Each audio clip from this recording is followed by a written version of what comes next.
apparent is one of the biggest limitations on the consumer side is that you need to drive alignment with the marketplace vendors. And the vendors in this place are the people who own the homes and are listing them on the platform.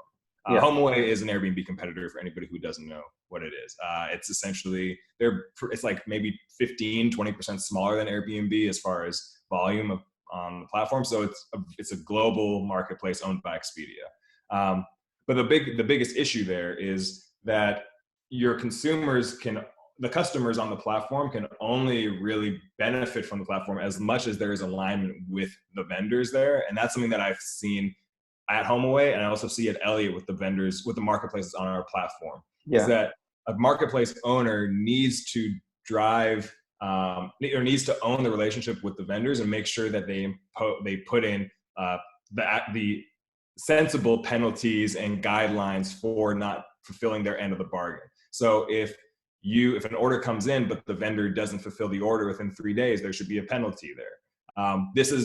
It might seem harsh, but if you think about the most successful platforms in the world, you're looking at Airbnb, HomeAway, Farfetch. Farfetch is like a high fashion platform. I don't know if you guys are aware of it, but it's also a marketplace with a bunch of well-known brands and emerging brands as well. And for them, if you don't fulfill within 2 to 3 days, they have specific settings based on like how much volume you're moving, whatever, but they'll impose shipping penalties, which come out of your pocket as the vendor. But what this does is it ensures quality of product, because the product is not a physical good that you're creating and shipping out yourself. The product is the relationship you're driving between the vendor and the customer.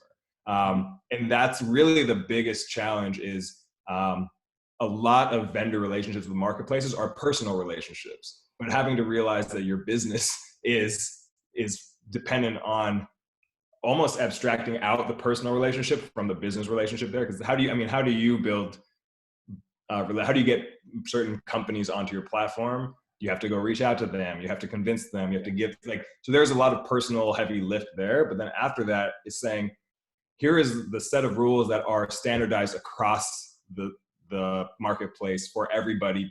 And here are the levers that we can pull and change for you. But essentially, these are the rules.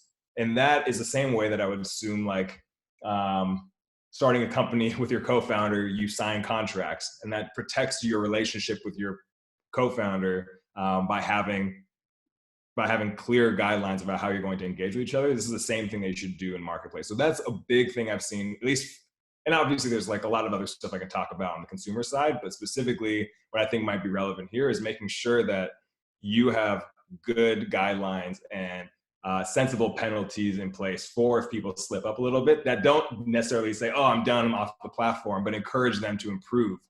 Okay, I got a $15 penalty. I don't want to pay that again. What systems do I have to put in place on my end as a vendor so that I don't get penalized on the marketplace?